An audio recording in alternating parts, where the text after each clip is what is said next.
कौम समूद की कहानी कुरान मजीद में बार बार बयान की गई है ताकि इंसानियत अबरत पकड़े और अल्लाह की निशानियाँ देखकर अपने दिलों को नरम करे। ये वो कौम थी जो अपनी ताकत, अपनी इमारतों, अपने फ़न तामीर और अपनी दुनियावी कामयाबियों पर घमंड करती थी।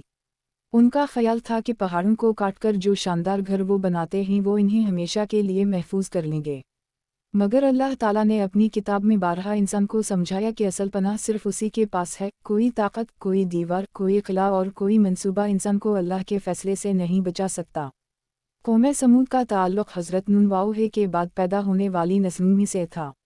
उनके आबाओ इजदाद ने हज़रत वाओ दाल की कौम आद को भी देखा और उनके अंजाम से वाकिफ़ भी थे।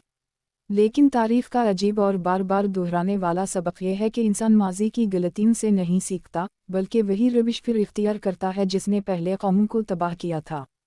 कौम आद के बाद समूद को ज़मीन पर उरूज मिला। उनकी ज़मीन सरसब्ज़ थी, बागात थे, खेतियाँ थीं, पानी के चश्मे बहते थे और पहाड़ों में मजबूत मकानात तराशे हुए थे। लेकिन उसी उरूज ने उनके दिलों में गुरूर पैदा किया।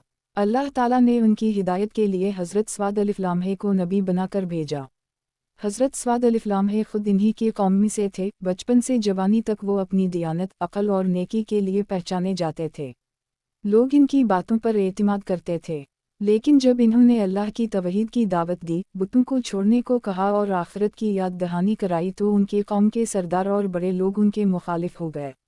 वो कहते थे, ए सालेह, तुम तो कल तक हमारे काबिल एतमाद थे, हमारी महफिलों में बैठते थे, हमारी तरह खाते पीते थे। ये नया दीन कहाँ से ले आए हो? किया हमारे माबूदों को छोड़कर तुम्हारे खुदा की इबादत करें। हज़रत स्वाद अलैहिस्सलाम ने पूरी हिकमत, नरमी और मोहब्बत के साथ इन्हें समझाया कि ये सब माबूद महज पत्थर हैं जिन्हें तुमने खुद तराशा है। ये ना तुम्हें नुकसान पहुंचा सकते हैं ना फ़ायदा दे सकते हैं। असल माबूद सिर्फ अल्लाह है जिसने ज़मीन व आसमान को पैदा किया, पानी को बहाया, खेतियाँ उगाईं और तुम्हें ज़िंदगी दी। लेकिन कौम के सरदारों ने कहा, ए सालेह, अगर वाकई तुम सच्चे हो और अल्लाह के रसूल हो तो हमारे सामने कोई मोजिज़ा पेश करो ताकि हम यकीन कर लें। ये वो मौका था जब अल्लाह ने अपनी कुदरत से एक अजीम निशानी ज़ाहिर की। पहाड़ की चट्टान फटी और इसमें से एक अजीम नाका, एक औनटनी निकली। ये कोई आम जानवर ना था बल्कि अल्लाह का मोजिज़ा था। हज़रत स्वाद अलैहिस्सलाम ने कौम को ताकीद की कि ये अल्लाह की औनटनी है, इसको तकलीफ़ ना देना, ना मारना। इसके पीने के दिन मुकर्रर हैं और तुम्हारे पीने के दिन मुकर्रर हैं। यानी एक दिन औनटनी पानी पिएगी और उस दिन सारी कौम अपनी बारी का इंतज़ार करेगी और अगले दिन वो सब पानी पिएंगे। इसके बदले में अल्लाह उनके बागात और खेतों में बरकत डाल देगा। इब्तिदा में कुछ लोगों ने मान लिया, लेकिन कौम के बड़े सरदारों को ये बात नागवार गुजरी।